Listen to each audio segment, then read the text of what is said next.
प्रिय दर्शकों नमस्कार, स्वागत है आपका हमारे यूट्यूब चैनल में।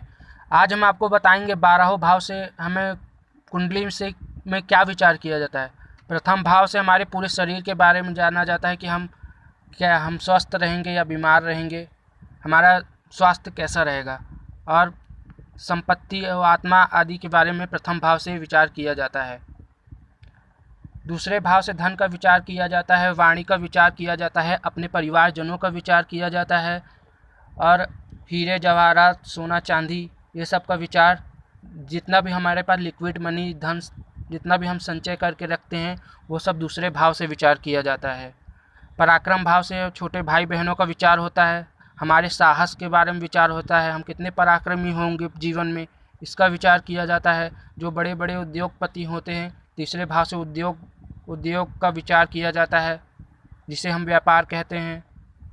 चतुर्थ भाव से भूमि भवन वाहन का सुख विचार किया जाता है, माता का सुख विचार किया जाता है, जो हमारे पास स्थायी संपत्ति होती है उसका विचार किया जाता है। हाँ, एक चीज़ मैं भूल गया, दूसरे भाव से अचल संपत्तियों के बारे में भी विचार किया जाता है। हाँ, चतुर्थ भाव से स्वभवन, जो अपने बल पे हम लोगों ने भूमि भवन वाहन का सुख अर्जित करना है, वो चतुर्थ भाव से विचार किया जाता है। वाहन के बारे में विचार किया जाता है कि आपके पास कैसी गाड़ी होगी, लग्जेरियस गाड़ी होगी या सिंपल गाड़ी होगी, इसके बारे में। और कृषि औषधि मतलब कृषि योग्य भूमि का विचार भी चतुर्थ भाव से किया जाता है। औषधि का विचार भी चतुर्थ भाव से किया जाता है। पंचम भाव मतलब संतान भाव से संतान के बारे में विचार किया जाता है। यांत्रिक ज्ञान, आपके अंदर की छुपा टैलेंट का विचार किया जाता है, आपके अंदर की प्रतिभा, जो आपके अंदर जन्मजात अंदर टैलेंट है, उसके बारे में पंचम भाव से विचार किया जाता है। विद्या के बारे में विचार किया जाता है, यहाँ से वाणी के बारे में भी विचार किया जाता है। आपके इष्ट देवी देवता कौन है, पंचम भाव से ही इसका विचार होता है।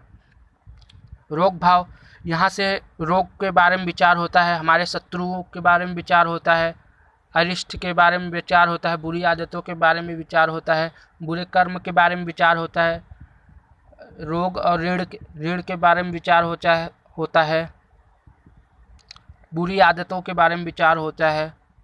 ये सब षष्ठम भाव से विचार होता है। सप्तम भाव से पति अथवा पत्नी का विचार होता है, विवाह का विचार होता है, हमारे बिजनेस के बारे में विचार होता है, या बिजनेस के लिए जो हम यात्रा करेंगे उसके बारे में भी सप्तम भाव से विचार होता है।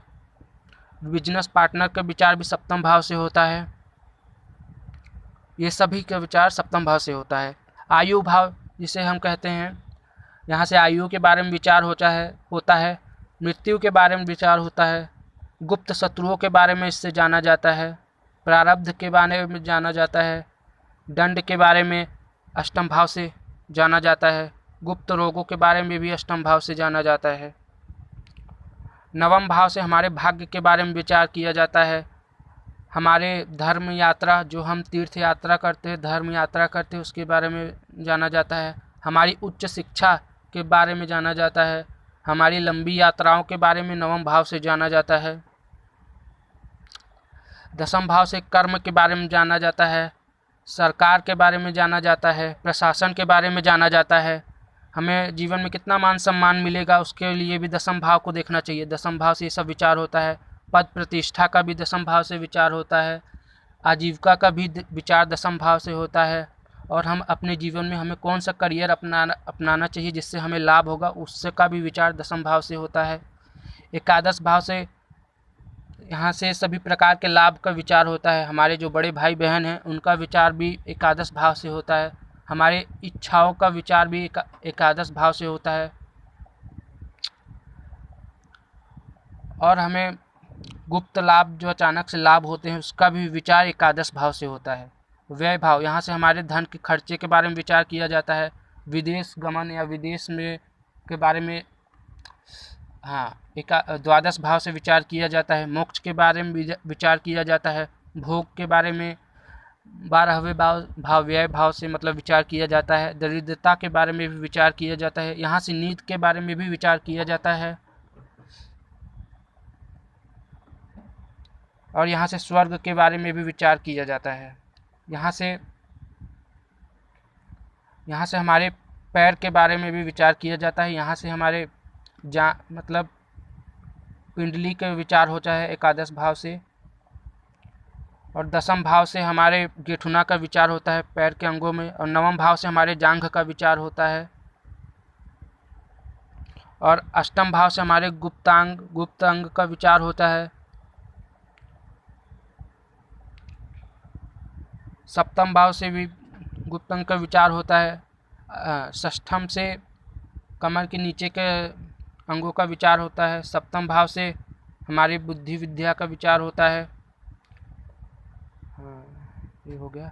चतुर्थ भाव से हमारे छाती का विचार होता है। और पराक्रम भाव से हमारे दाहिने हाथ का विचार होता है। और धन भाव से हमारे आँख का विचार होता है। दूसरे भाव से हमारे आँखों का विचार होता है।